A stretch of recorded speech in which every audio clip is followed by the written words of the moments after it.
Europe's main indices struggling for direction this morning as China's record rally loses steam in Hong Kong. In Japan, the yen weakens as the new Japanese Prime Minister casts doubt on further BOJ rate hikes this year. Traders add to bets of a November rate cut after the Bank of England Governor Andrew Bailey says he sees a chance of more aggressive easing. The pound slides to its lowest in a fortnight on those dovish comments. Meanwhile, in the US, President Biden warns Israel against attacking Iran's nuclear sites as he seeks to de-escalate tensions in the Middle East. The G7, meanwhile, considering ramping up sanctions on Tehran.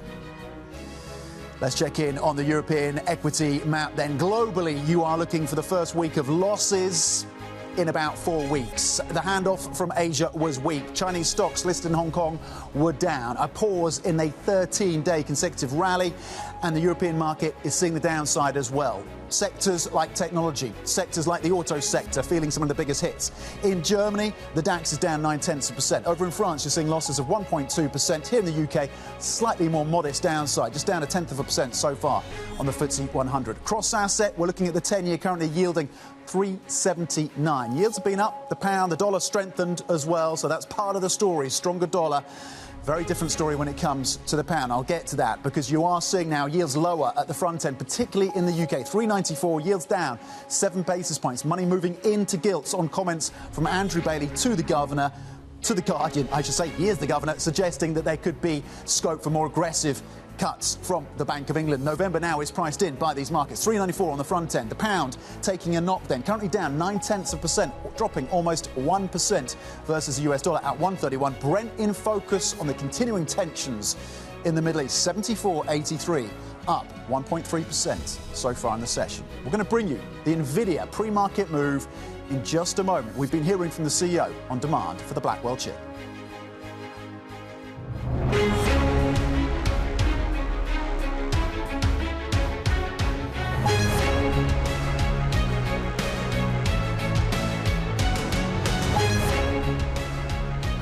Newsmakers and market movers. This is The Pulse with Francine Lacqua. Good morning and welcome to The Pulse. I'm Tom McKenzie in London, standing in for Francine Lacqua this Thursday. We're checking then Nvidia pre-market.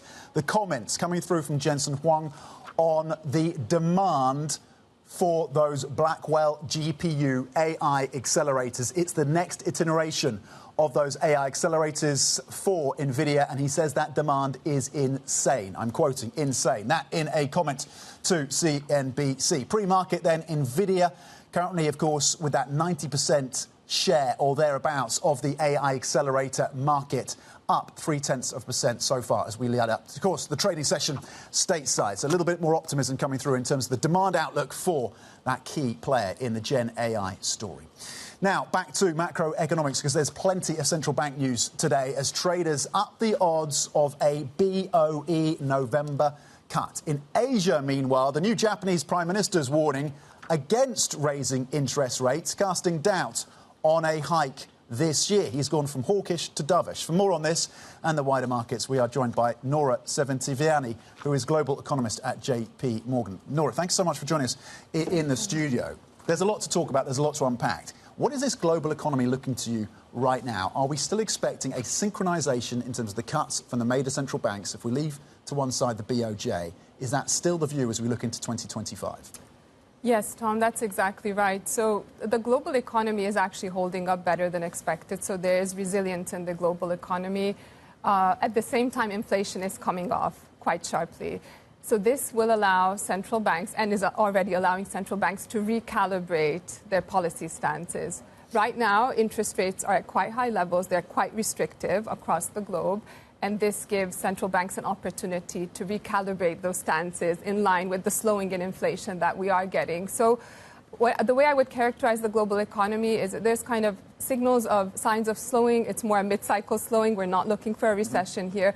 But as I said, that slide in inflation is allowing central banks and giving them that space to lower interest rates. On the Bank of England, then, as they make these adjustments, what do you make of these comments from Andrew Bailey? It seems to be quite a pivot from a cautious tone to a tone where he is at least opening the door to a more dovish more assertive, more activist, as he framed it, Bank of England? Yeah, I mean, the UK economy did post pretty impressive gains in the first half, but we have been looking for those gains to slow down into the second half. So we do have GDP growth slowing. I think, again, key is the slide in inflation. Through the first half, I think what was preventing the Bank of England from pivoting towards a more dovish stance was very elevated inflation. But now with the help of the slide in oil prices through the third quarter, also with services inflation finally showing signs that it's breaking lower, and wage inflation starting to come off. So signs of that persistence in wage and price inflation finally easing. I think the Bank of England as well has the space to ease here. There's nothing suggesting they need to move aggressively. So we have been looking for a quarterly pace of cuts. But, I think risks are shifting that quite a few central banks could be in a position to deliver monthly per meeting cuts. You think November? I mean, certainly the markets are pricing in now a November cut from this Bank of England. Do you think that is the most likely scenario? And where does that leave you in terms of the cycle of cuts for the BOE and where rates end up next year? Yeah. So I think November, yes, 25 basis points looks highly likely. I think thereafter we still think it's more like a quarterly pace of easing, which would still leave rates in a slightly restrictive territory, sort of middle of next year. I think relative to the Bank of England, there is more space for cuts from the ECB, from the Fed in terms of the overall cycle. But the BOE as well has an opportunity here to adjust rates lower. We have non-farm payrolls out on Friday, of course. What kind of number would we need to see to get a jumbo cut from the Fed back on the table in terms of market pricing? Right. So, we are looking for 125,000 non-farm payrolls. So that would be, a little bit compared to the last number. It is still a slowing in the 3-month run rate. So there's still a slowing in labor demand ongoing. I think that would still leave the door open for a 50 basis point rate cut. But I think, most likely if you saw something around 100,000, that would make a larger rate cut more likely.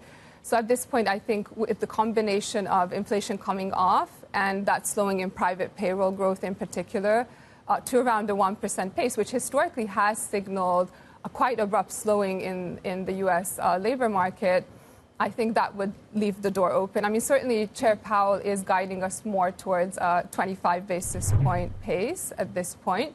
But remember, we have 2 more payrolls until the next. What is your assessment of where they are? They've switched the focus to the labour market, away from inflation. Certainly, that seems to be the lines we're getting from a number of FOMC officials. Where are they in striking that balance in terms of the cooling at the edges of this labour market and ensuring that it doesn't drop to levels that would be uncomfortable? He doesn't want to see any more labour market erosion. He's been clear on that, Powell. Correct, yeah. So I think, as I said, I think that slide in inflation to around the 2% pace, which is in line with their target, is allowing the Fed to focus on the second part of its dual mandate, which is delivering full employment, right? So at this point, they have that space to ease. I think what the Fed is seeing and what we're seeing in terms of the labor market dynamic is a slowing in hiring, but we're not seeing that shift towards layoffs. We had the JOLTS data this week, the ADP payroll numbers as well, which all suggest that there's a stabilization in the labor market after that earlier scare, right, with the unemployment rate picking up. But what we think is that a lot of that rise in the unemployment rate was actually due to labor force gains, so labor supply and immigration being quite strong. There is some slowing in labor demand, but again, there's nothing here to suggest they need to move very aggressively. But I think it's about this recalibration from a very high rate level. So it does leave the door open to a 50, but again, we would need to see some further slowing to get that. On China, we're still waiting for more details in terms of the fiscal component. We've got the details on monetary policy. It's the fiscal part, how much and how far they go. Which of China's trading partners, Europe, the US, is going to benefit, and to what extent? Does it change your outlook for growth for next year for some of these trading partners? Yeah, so China here has announced a pretty bold and coordinated set of stimulus measures, and clearly the markets have reacted positive to that. It hasn't really altered our own macro forecast materially. It probably removed some downside risk to the near-term growth outlook. We're still looking for China to slow to about a 4% pace next year. I think the major issue is that there's a balance sheet recession right now, including the housing market. So house prices continue to fall. a lot of household wealth is tied up in the housing market. So the share of home ownership is very high. Those consumers and households have seen a large erosion in their wealth. So I think unless we can turn that around, and I think, again, rate cuts are really not going to help that situation, unless we can get that more direct fiscal support, I think it's quite hard to see a very strong boost to overall growth. In terms of the broader growth implications, I think the spillovers are a little bit more limited because a lot of China's issues seem to be quite homegrown at the moment. Okay. And the main spillovers to the rest of the world have been more through the deflationary channel, so China exporting deflation to the rest of the world. What are markets, on the question of inflation, are markets underestimating the impact of higher oil prices on that inflation picture, given the tensions in the Middle East? In some forecasts, you could be looking at $100 per barrel per barrel if things escalate even further from here. So through the third quarter, we had a sharp slide in energy prices due to the slide in crude oil, and we're still seeing that pass through to the inflation numbers. I think if we do get now a spike, 10-15% higher oil price, yes, that would reverse some of that easing in inflation. And it would also be negative for growth. This is a supply-driven potentially increase in oil prices that would cut global growth by a couple of percentage points. But right now, I think the ranges that we're seeing and that we think are likely, our base case is for oil to go up to $80 per barrel. That wouldn't materially move the needle either in terms of inflation or in terms of growth. But again, that benign slide in inflation and boost to growth that we saw through the third quarter could reverse a little bit into the fourth quarter. That starts to be phased out. Currently 74.79 on Brent, up 1.2%, with you and your view at around $80 potentially in certain scenarios. Nora, thank you very much indeed with a wide-ranging take there on what is happening across this global economy and with a focus on central banks and, of course, the energy input as well. Nora Szentivanyi, global economist at JPMorgan. Now, US prosecutors are widening a probe of potential price fixing by SAP and tech reseller Carsoft. The Justice Department has demanded that Carsoft hand over documents relating to sales of SAP products to government agencies. Carsoft says the allegations are, quote, unsupported. Coming up, we're going to have the latest from the Middle East as President Biden warns Israel against striking Iran's nuclear facilities. This is Bloomberg.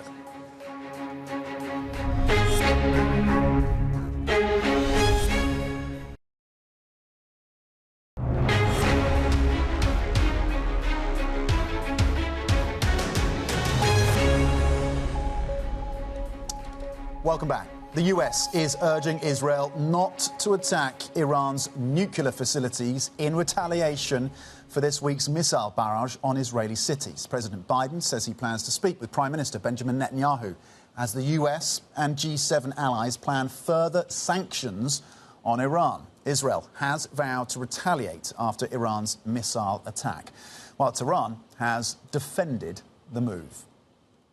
Iran's missile strike were a necessary and proportionate response to Israeli continued terrorist aggressive acts over the past 2 months. The regime is pushing the region to the edge of an all-out, unprecedented catastrophe. Israel has no intention to pursue peace or a ceasefire. We are in the middle of a tough war against evil axis of Iran, which seeks to wipe us out. This will not happen, because we will stand together, and with God's help, we will win together. We will return our hostages in the south. We will return our residents in the north. We will guarantee the eternity of Israel. OK, for more, Jumana Basechi, our Horizons Middle East and Africa anchor, joins me. Jumana, map out for us at this point what Israel's response could look like. Well, one thing we know for sure is that there will be a response, and that Israel, across all parts of the political spectrum, there is a need for retaliation. And you hear it from even Netanyahu's political opposition saying that Iran must pay a significant and heavy price. So then the question is, what does the reprisal look like? Now, if you remember back in April when Israel did respond to that first direct attack from Iran, it was very limited in nature. They went after military assets They hit back then an air defense battery, and that was it. So this time around, the expectation is that they'll go for something more forceful. It could be in the form of further attacks on military assets. It could be in the form of covert assassinations. And of course, Israel never directly claimed responsibility for the killing of Ismail Haniyeh, but there is talk that senior members of IRGC could be in focus. Now, as it pertains to markets, of course, there's been a lot of focus on them potentially targeting energy infrastructure. And just to give you some numbers here, Iran's overall production is around 3.4 million barrels a day. About half of that is exported to global markets. A city just put out a note now saying that if they wanted to hit specifically the production that goes to external, then you're looking about taking about 1.5 million barrels a day off the market. But if they target specific downstream sectors, so some of the processing plants, then the hit could be something akin to around 300,000 to 450,000 barrels a day. It's significant, but not as significant, of course, as taking all of Iran's supply off the market. And then the final option, and this is clearly an option that the U.S. don't want to go for, would be if Israel decides to go after some of Iran's nuclear sites. That would be the most extreme option. And even from the military standpoint, it's unclear whether Israel actually are militarily equipped to take or enact lasting damage on Iran's own nuclear program. So all of those are options that are being put on the table. But I should just emphasize at this point, we don't have insights into what Israel is thinking. These are just some of the options that are being discussed. OK, Jumana Besetchi with the details in terms of some of the potential moves that Israel could look to take in terms of its planned retaliation against Iran and, of course, the impact potentially on the oil markets as well. Jumana, thank you very much. Indeed, our Horizons Middle East and Africa anchor. Coming up, more of our discussion with the French President, Emmanuel Macron, and his backing of a temporary tax, and that's important, temporary tax, on the country's biggest companies. That's coming up. This is Bloomberg.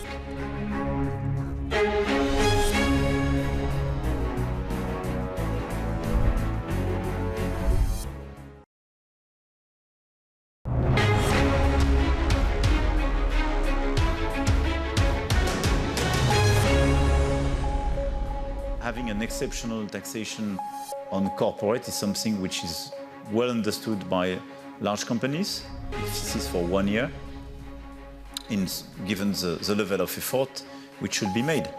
But it should be limited, and we don't have to forget, we have not to forget the reality of our economy, the reality of our competitiveness and our position.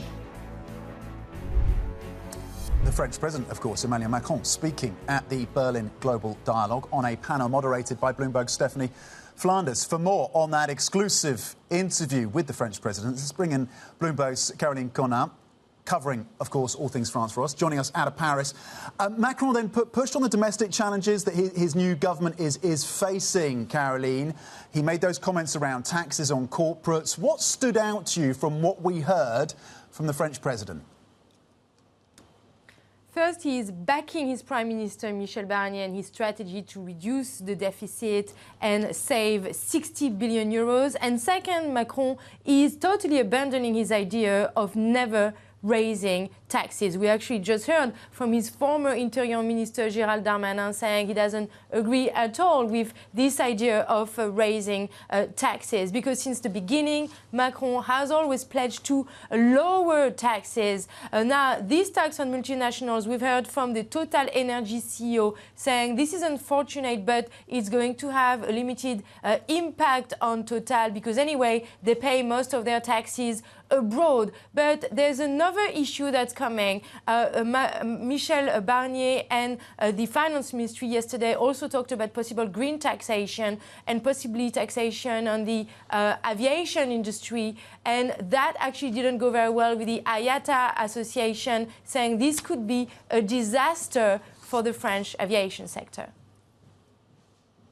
And Carolyn, Macron also asked about the EU tariffs. We're going to get some answer, we expect, on some of those tomorrow. But also that Draghi report, competitiveness, an issue that Macron has wrestled with himself. What did he have to say on those two fronts? He actually doesn't agree at all with the German Chancellor Olaf Scholz on these two fronts. First, on the EV tariffs on Chinese cars. Clearly, Olaf Scholz wants to find some compromise, whereas Macron said he is supporting these European tariffs on Chinese EVs. And second, regarding the Mario Draghi report, Macron had a very pessimistic picture about the future of Europe and the fact that Europe is lagging behind the US and China. Have a listen. Our former model is over. And this is not a question of adjustment. This is not the same world, 2024, 2025. And on top of that, we are making the same mistakes on top of the key elements I mentioned. We are over-regulating and under-investing. So just if in the 2 to 3 years to come, if we follow our classical agenda, we will be out of the market. I have no doubt. OK, some pretty frank comments there from Emmanuel Macron. Carolyn Connor wrapping up the context for us, joining us out of Paris. Carolyn, thank you. Coming up, we'll look at OpenAI. This is Bloomberg.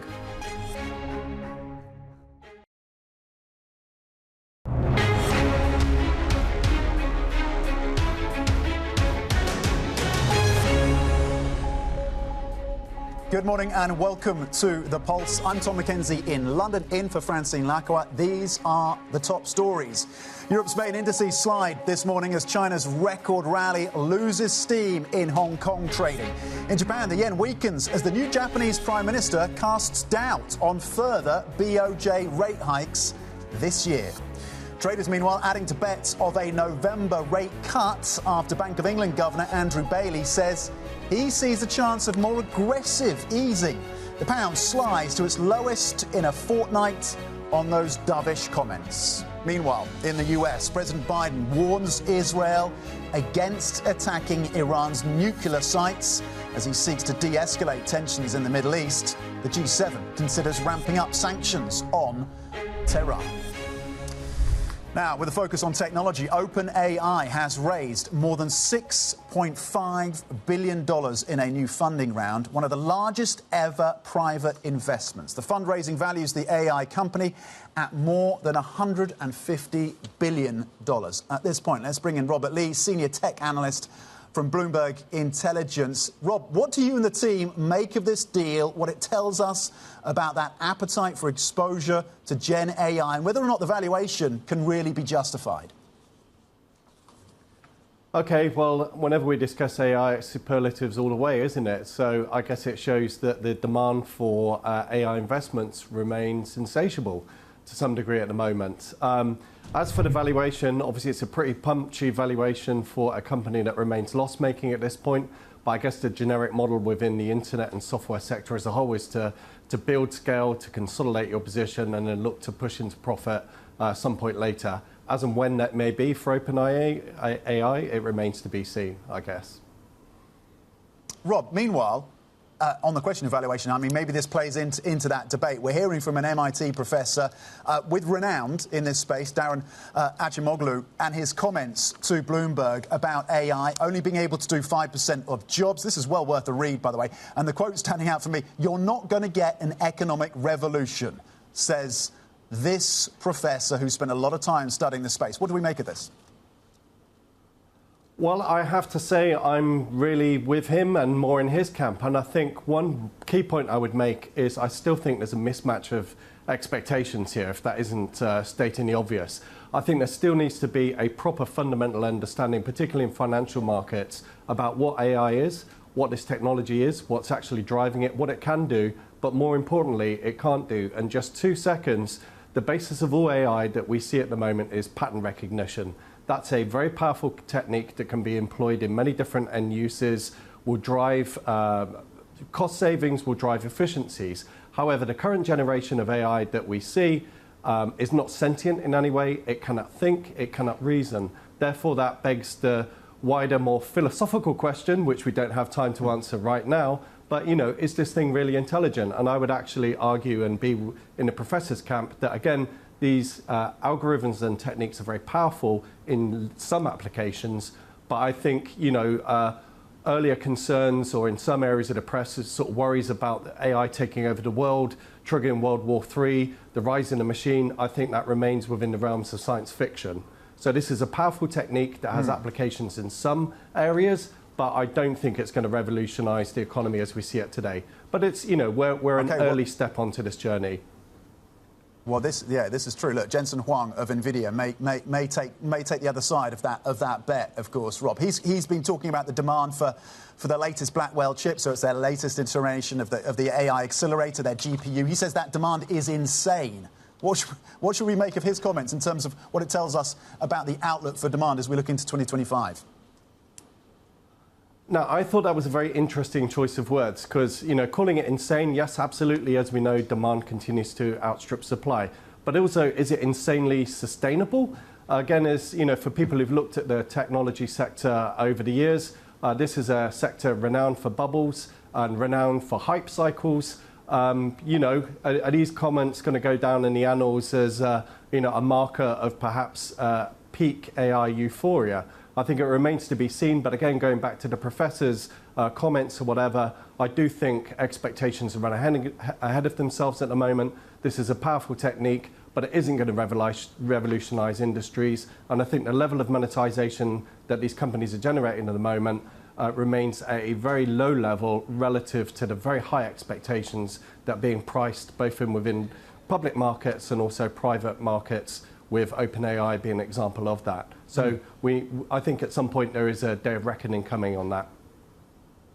OK, a day of reckoning. There we go. Robert Lee, maybe with some could argue a healthy dose of scepticism, or at least cynicism, maybe caution around what is happening in terms of Gen AI. Senior tech analyst from Bloomberg Intelligence. Rob, thank you very much indeed. We stay on this space right now because big tech is ramping up investment in European startups driven by this AI boom. The value of European VC rounds with big tech involvement increased to $3.1 billion just in the first half of the year, up from $545 million in 2023. That's quite the jump. That's according to a new report from Founders Forum. The group's CEO, Carolyn Dawson, joins me now for an exclusive interview. Carolyn, thank you very much indeed for joining us. This is the first report of its type that you and the team at Founders Forum have put out. And it's very timely, given the investment that we've seen into OpenAI from the likes of Nvidia, from the likes of Microsoft, many others as well.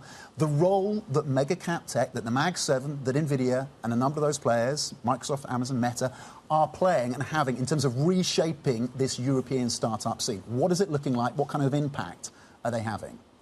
Yes, I mean, we're delighted to do this as the first report ever and really kind of garnering the insights from the founders themselves that are partnering with the big tech companies, which is, you know, it's a critical part of the ecosystem. What we've seen is, you know, phenomenal growth in the investment, fivefold for that first half of the year, but it's very concentrated to a smaller group of startup players. And actually, over 99% of them have sort of said, we need more. And it isn't just around investment. They need sort of tangible and practical outputs to support them in their growth stories. The headlines really are that Google and Microsoft come out as the lead in innovation and in investments.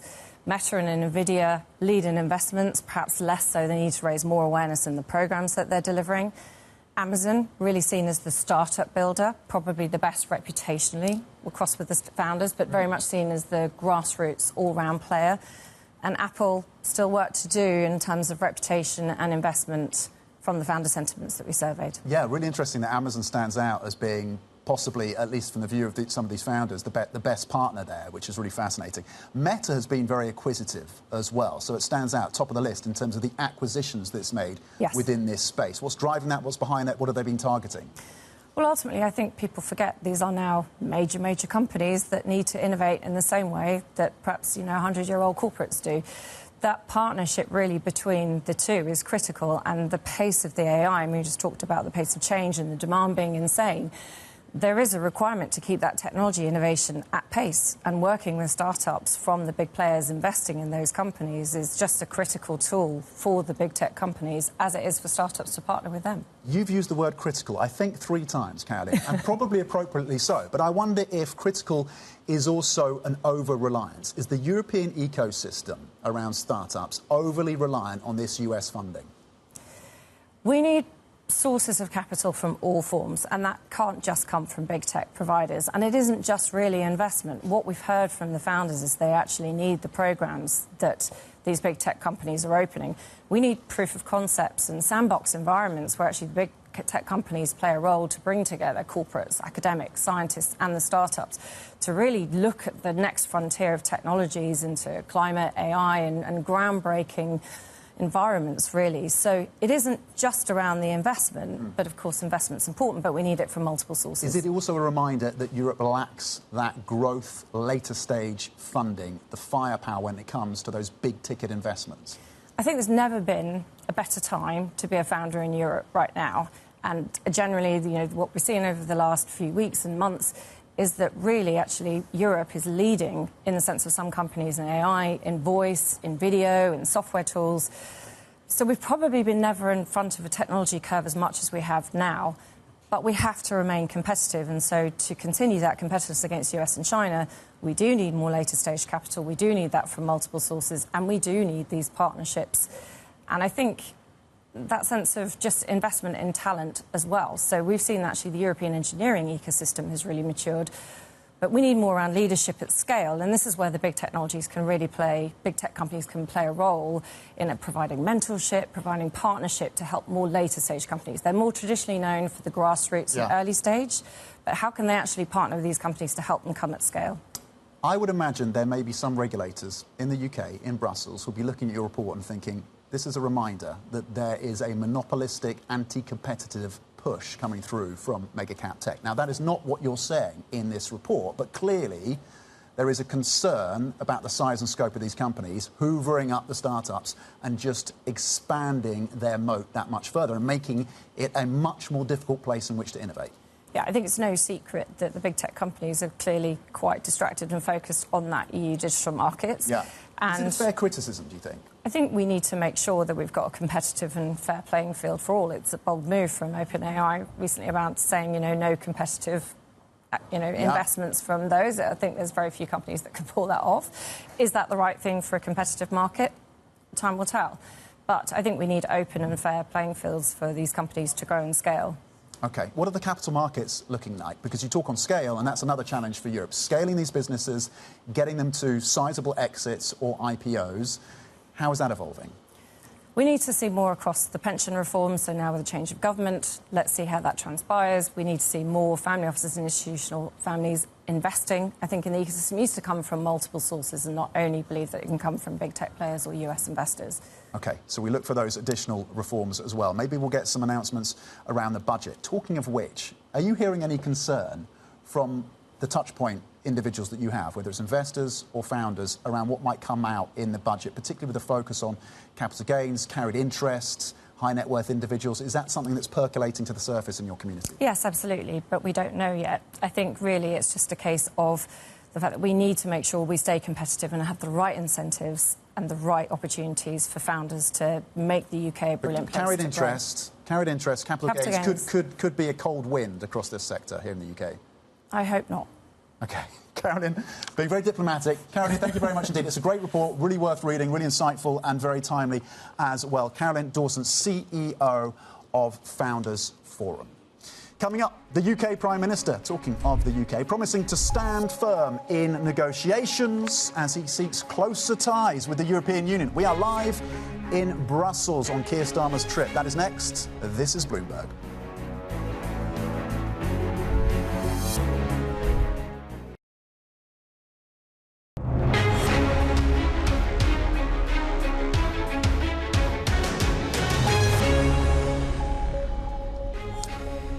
Welcome back. 9:43 here in the City of London. The FX space, the currency to watch right now is the pound. On the back of this interview that the Bank of England governor has given to The Guardian, in which he said this: the BOE could become, quote, a bit more aggressive. We'll put up the quote for you, but look at the price action then on the pound. Down over 1% versus the US dollar, trading at 131. The pound falling over 1%. That's the lowest since at least September the 16th. Another superlative for you. The euro has strengthened 1% versus the pound. That's the highest level since September the 20th. So you're seeing that impact on the pound, and you're seeing a pretty marked impact as well in the gilt markets. Money moving in, yields down at the front end, yields down 7 basis points on the 2-year. You're comfortably below 4%, 3.94, and the benchmark 10-year adds out 4% on the nose, yields down 2 basis points. But the work being done at the front end of the gilt curve as money moves in on expectations now that the BOE will cut again 25 basis points in November. There's the quote then. If the news on inflation remains positive, there's a chance the BOE could become, quote, a bit more activist and aggressive in cutting interest rates. Andrew Bailey on the prospects of a more dovish Bank of England.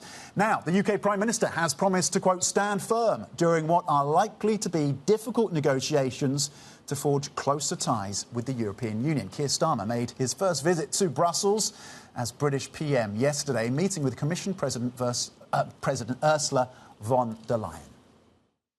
We are determined to put this relationship back on a stable, positive footing that I think we all want to see.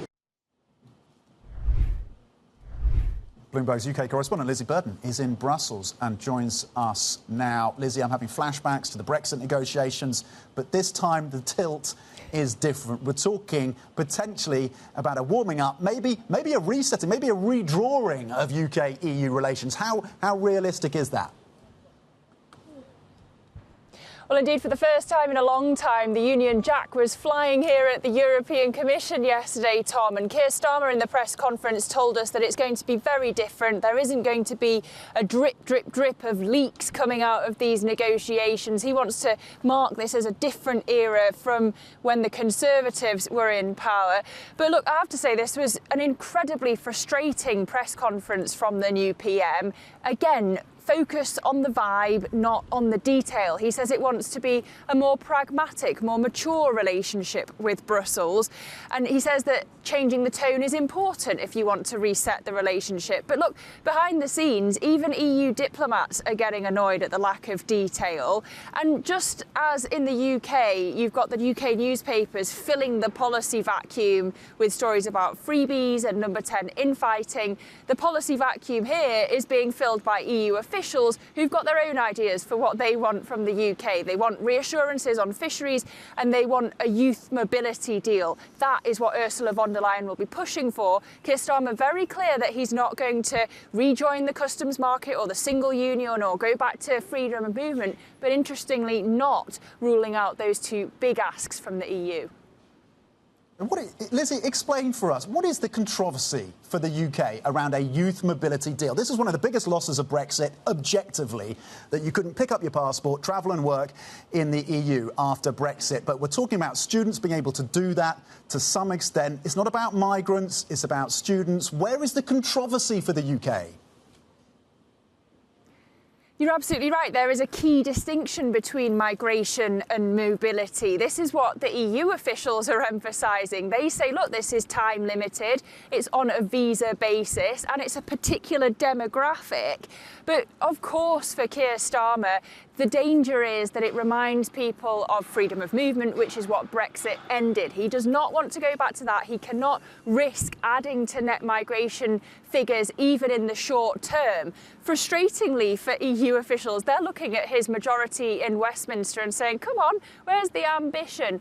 But potentially the way that this will get over the line is if they can change the way this appears in those migration numbers. So there is a way through potentially for Ursula von der Leyen to get something on the table with Keir Starmer. OK, let's see if they hoist up the Union Jack once again outside the Commission. Bloomberg's UK correspondent on the ground for us, Lizzie Burden, on the visit, of course, by Keir Starmer to Brussels. Lizzie, thank you. Now to the US, where US prosecutors say Donald Trump should stand trial for, quote, his private crimes in trying to overturn the 2020 election. The newly unsealed court filing alleges that when told that Vice President Mike Pence could be in danger at the Capitol during those riots, the former president replied simply, so what? The special counsel files come after the US Supreme Court ruled that presidents in many instances cannot face charges for official acts while in office. Coming up, as the EU prepares to vote on tougher tariffs for Chinese EVs, German car makers push back. We discuss that next. This is Bloomberg.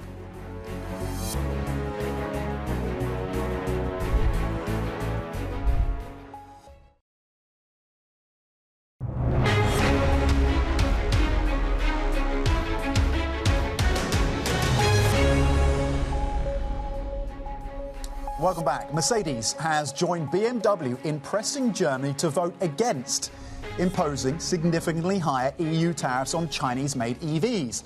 That's as German car makers push to avoid a spat with their most important market. Meanwhile, we've been speaking to the vice chair of XPeng, one of the leading startups in the EV space in China. Brian Gu talking to us about how they're thinking about the potential tariff impact. Let's listen into Brian Gu, and then we bring in Craig Trudell, our car czar, for the analysis. Let's bring in the XPeng sound. Being more local is not because tariff. It's not only because tariff.